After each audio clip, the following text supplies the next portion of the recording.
When I first moved to the Lone Star State back in 1999, I heard it said all over creation that everything is bigger in Texas. And as somebody who's not originally from here, well, I was a bit skeptical of that statement. However, this week, our friends at Toyota are here to remind us once again that maybe everything is bigger in Texas. And I gotta say, they made their point pretty clear this time.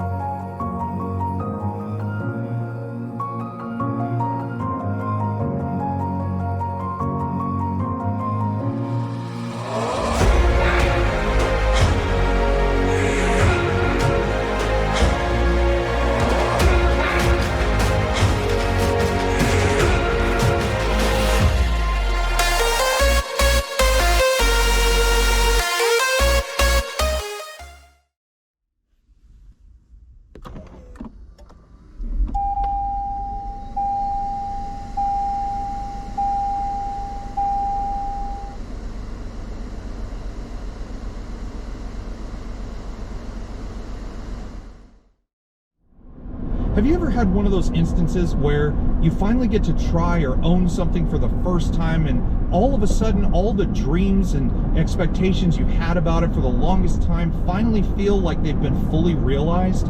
Well, that's what it feels like for me personally, now getting to drive the brand new Toyota Sequoia. And I know this is going to be a shock to many of you, especially considering all the Toyota products that I've been in for the past umpteen amount of years. But out of everything that Toyota has made, cars, trucks, SUVs, crossovers, you name it, within the past decade or so, the Sequoia, in one form or another, still remains my favorite, if not one of my all-time favorite Toyota vehicles that I've ever gotten the chance to experience. And I know, like I said, that's a bold statement because there's a lot of big names going up against this thing. Chevy Tahoe, Ford Expedition, the newly rounded Nissan Armada, and even the new Jeep Wagoneer, just to name a few, all of which are very respectable vehicles in their own right. However, Toyota seems to have drawn a bullseye on all of those, and they are aiming squarely for the top by changing absolutely everything about this brand new Sequoia. Well, almost everything.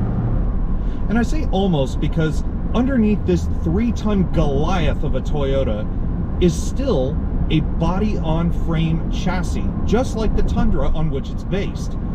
And it feels like this is a little bit of a throwback versus being something modern. Yes, it may look completely different on the outside, but under the skin, it still has the heart of something much more rugged and capable and hopefully reliable. Now, I don't know that I can say the same thing about the powertrain in this thing, being that it's so brand new. But speaking of that, there is no denying that for as big as this thing is, and as much as this four-wheel drive capstone version weighs, it is still a very, very capable heart under that hood. And when I say capable, I mean that this 3.4-liter dual-injected, twin-turbocharged V6 10-speed automatic transmission and the integrated iForceMax parallel hybrid powertrain combined to produce 437 horsepower and a diesel rivaling 583 foot-pounds of torque. Now that sounds like more than enough when you're dealing with over 3 tons of vehicle. But get this, in an ironic twist, the two-wheel drive version of the Sequoia, in whatever trim you pick, is actually more capable towing-wise than the four-wheel drive version. Let me explain. If you were to take a Toyota Sequoia capstone like this and you put it in two-wheel drive, you would be capable of towing a little over 9,000 pounds. Sounds pretty reasonable. If you get it with four-wheel drive, like this one with the 4W Demand part-time four-wheel drive, the automatic limited slip differential, and the 2-speed electronic transfer case, it'll only tow 8,920 pounds, which is, again, a bit strange, considering that you would think with four-wheel drive, you'd be able to haul a lot more than that. Of course, if you want to have 3 tons of fun wherever you go, there is one fun little trick that the Sequoia provides, which is a drive mode selector, and you can sort of alter the personality of that hybrid powertrain a little bit. And I'm going to put it in sport real quick, because I wonder what it's like when you floor it in 3 tons of twin turbocharged hybrid SUV. Oh ho ho ho!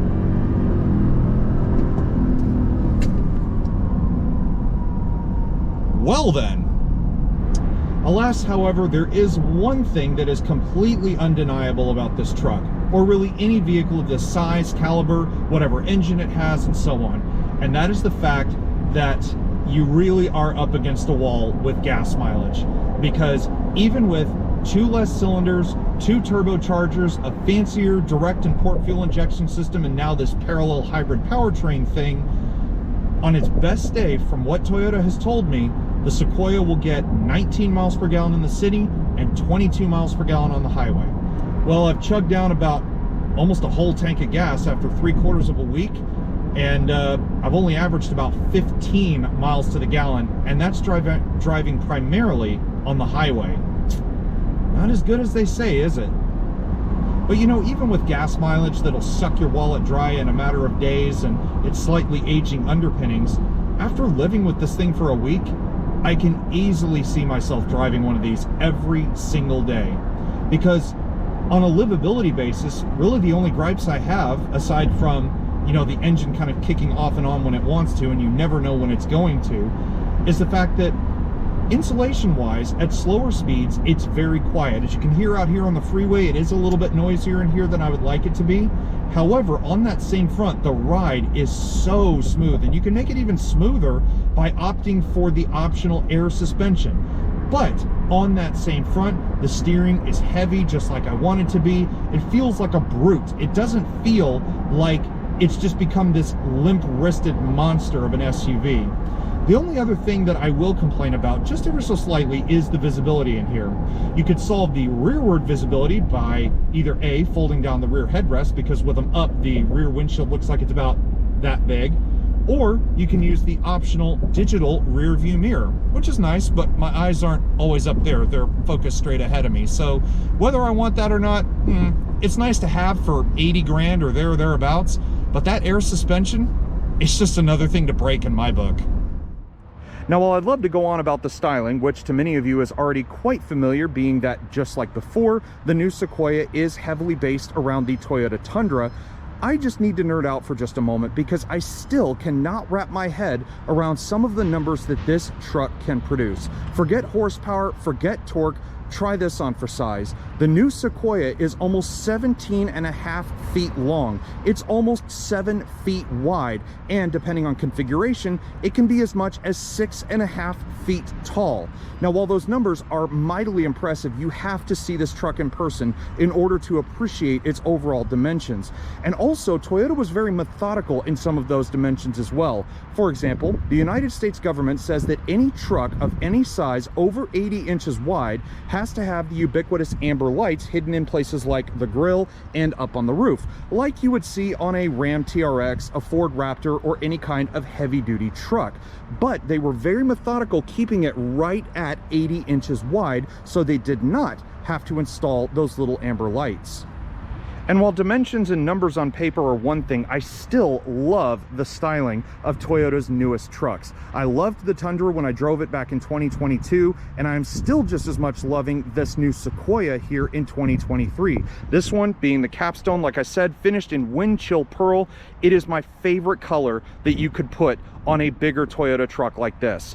And I mean, the styling, like I said, while familiar, it's very innovative. I love the headlight design here with the individual LEDs, the trimming of silver, the sequential LED turn signals, and LED daytime running lights. Of course, you get auto high beam assist thrown in with the mix as well. You've got LED fog lights down there in the lower bumper. And of course, the grille across the front is absolutely huge, finished in bright silver for the capstone trim. Of course, blue highlighted badge being that it is a hybrid only. And of course, being the capstone, it is loaded to the hilt with every kind of electronic gadget you could possibly want. On this one, we've got all the multi-angle cameras, including a 360 around view camera. We've got Toyota Safety Sense, the brand new version of it with the forward collision warning, adaptive radar cruise control, and of course the intuitive park assist that goes across the front.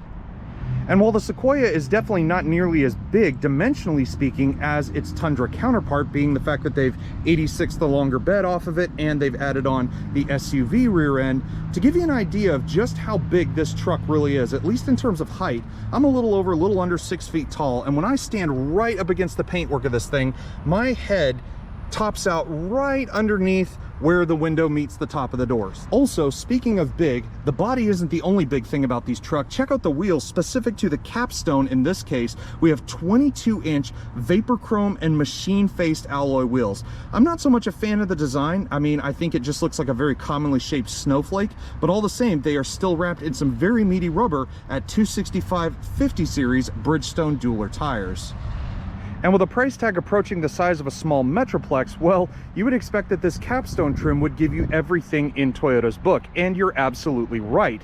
For starters, as you can see, the mirrors are power folding with a nice bit of chrome. That's a nice little touch. You've got the LED turn signals on the side, blind spot monitoring, rear cross traffic alert. That's already included as part of the package, again, as you would expect. I love some of the smaller details too, like the capstone badges down here on the door, signifying you're driving the best Sequoia out there. And also, one other nice little touch is the addition of a panoramic sunroof up on top. And of course, we have Toyota's advanced keyless access. And what's kind of disappointing about this is that the back of the key is blank. It would have been nice if it said like capstone or Sequoia on the back of it, instead of just being blank on one side with everything else on the front, like lock, unlock, power tailgate, panic, and a little Toyota badge on the bottom, not to mention the releasable key blade that comes out of the bottom of the key. And of course, it works just like every other Toyota system we've ever used. So you have the touch points on the door that allow locking and unlocking of the car. And what's also interesting, nice little tidbit here, I believe I've mentioned this before, is that if you grab the driver's door handle by itself, it unlocks just the driver's door. Then you'd have to push the unlock button to unlock everything else. On the passenger side, however, when I grab it like this, now all 4 of the doors are unlocked. But either way, whether you use the driver's door or the passenger door, you can just push the little ribbed area right here and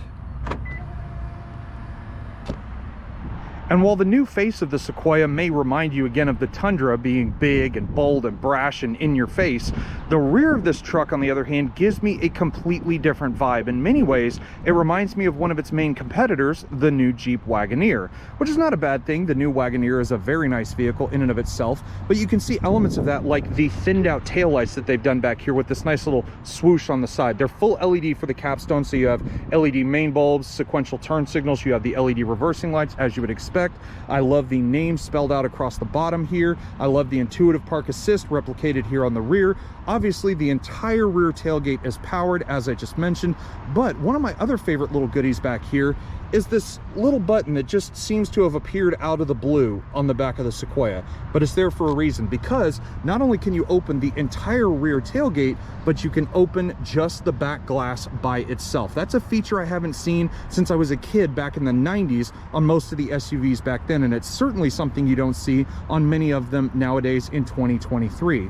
Now, to open the tailgate, you could simply pull on the tab with the key in your pocket, or you could pull the key out and hit the regular button to just open the tailgate, or you could be a little bit adventurous, kick your foot under the back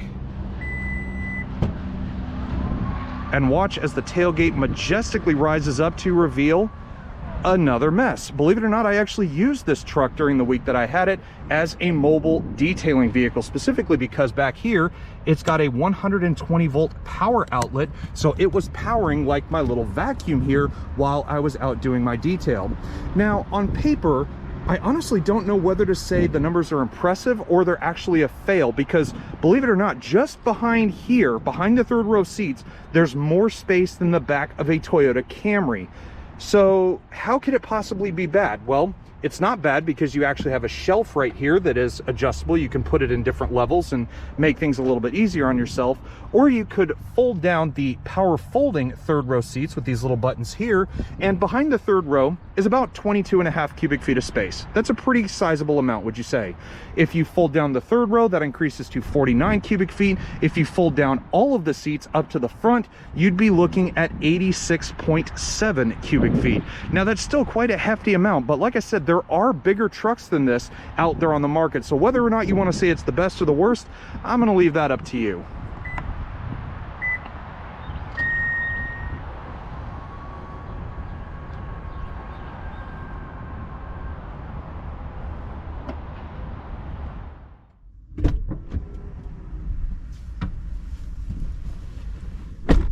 Now, if the outward appearances weren't big enough on the Sequoia, getting inside this thing definitely drives the point home that this is truly one of the biggest SUVs in Toyota's current arsenal.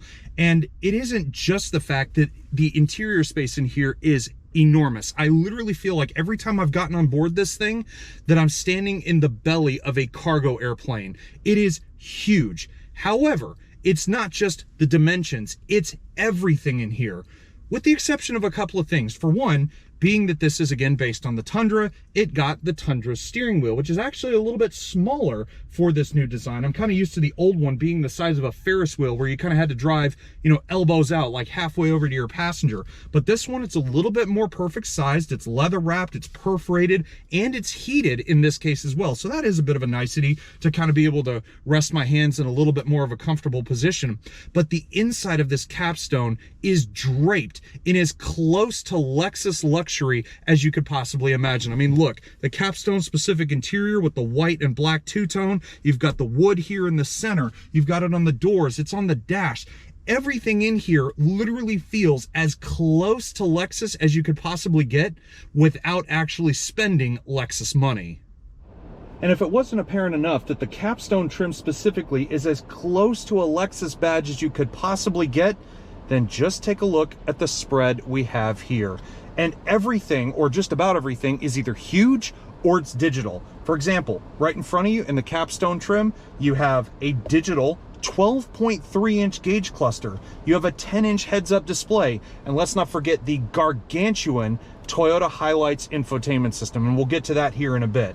But I love the way everything is just so much more beefed up and bigger. It just makes everything feel so much easier. Like, again, going back to the steering wheel, which again, I love the design of it. I love the feel of it in your hands, but the buttons for everything like your radar cruise control, Bluetooth functions, and so on, they're so much bigger and they're so much more easy to find. Same thing with the button controls down to the left of the power tilt and telescoping steering column. Everything from your rear gate lighting, the controls for the power assisted running boards that we have on this one, your auto high beam assist, heated steering wheel, and so on. The buttons are huge and they're so much easier to find than they ever have been before.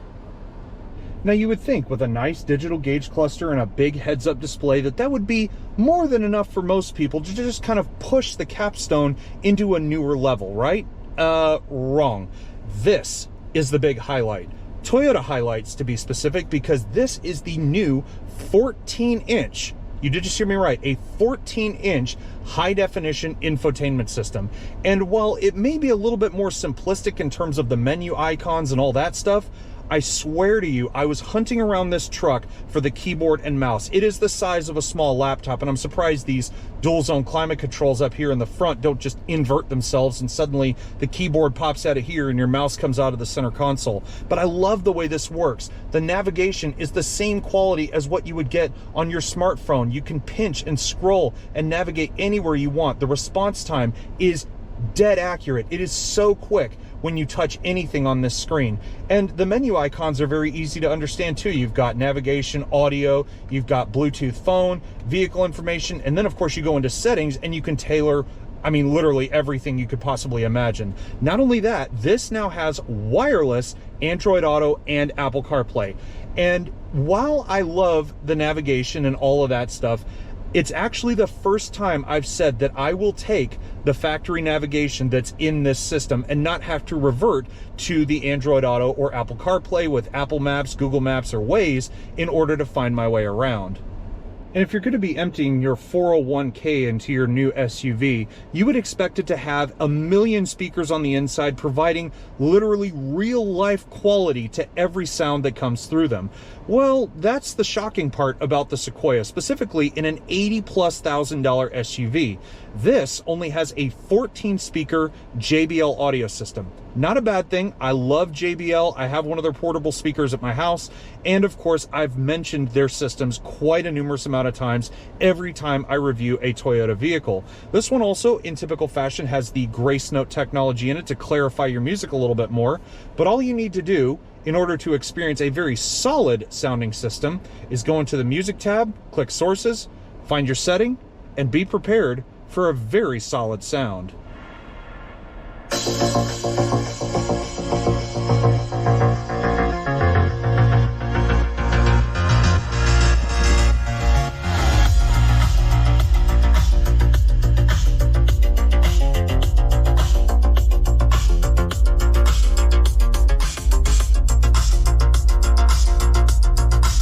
But the biggest thing that I really like about this interior, at least this area right here, and I first saw this in the Tundra, and now seeing it here in the Sequoia, it's no different, is the wireless charger. I know it's a small detail, and it's a Qi wireless charger. We've seen it in pretty much every Toyota and Lexus product that's come out. However, I love the fact it's sitting vertically, not horizontally, and to boot, it's not hidden away like where these cup holders are right now.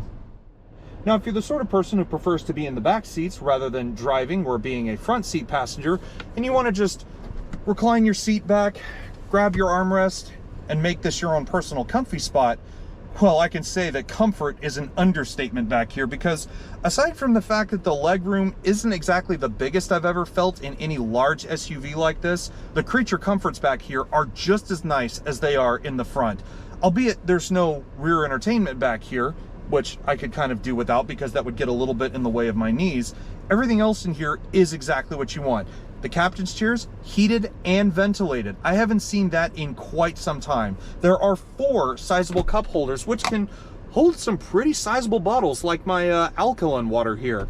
I've got a separate climate zone back here with my heating and ventilated seat controls. I've got separate USBs. I've got another alternating current outlet back here. I've got the ubiquitous sunshades that pop out of these leather-bound doors. And literally all I need to do is just sit in the second row, kick back, and I'm right at home back here. Probably the most shocking thing about this entire Sequoia's interior, however, is, well, you're looking at it. There is absolutely no space in the back of this truck. I was shocked when I sat back here for the first time just to try it out. And the only ways, theoretically, that you could put someone slightly taller, maybe not as tall as me, but just someone a little taller back here, is if you scoot the second row of seats forward, which obviously comes at the expense of legroom for your second row passengers, or you can either pull the latch on the side of the seat or this little red pull tab here, fold the seat up and away, and now a taller guy can stretch out back here. But I must admit, the seats are a lot firmer compared to the first and second rows, and that's kind of to be expected. The other thing is, now with that seat out of the way, I have only room for 6. Not 7, like this vehicle was intended to. The only saving grace about the whole third row seat back here at all, well, there's 2 of them. Number 1, the power operated seats aren't just operated via those buttons in the trunk. There's actually a little button inside the door frame on both the driver and passenger sides here in the third row that actually allows you to fold these seats down individually. That's one. The other one is if you do have midgets or children or anybody else of the sort in the back seat, you do have third row sunshades. But apart from that, that's about the best thing about being back here.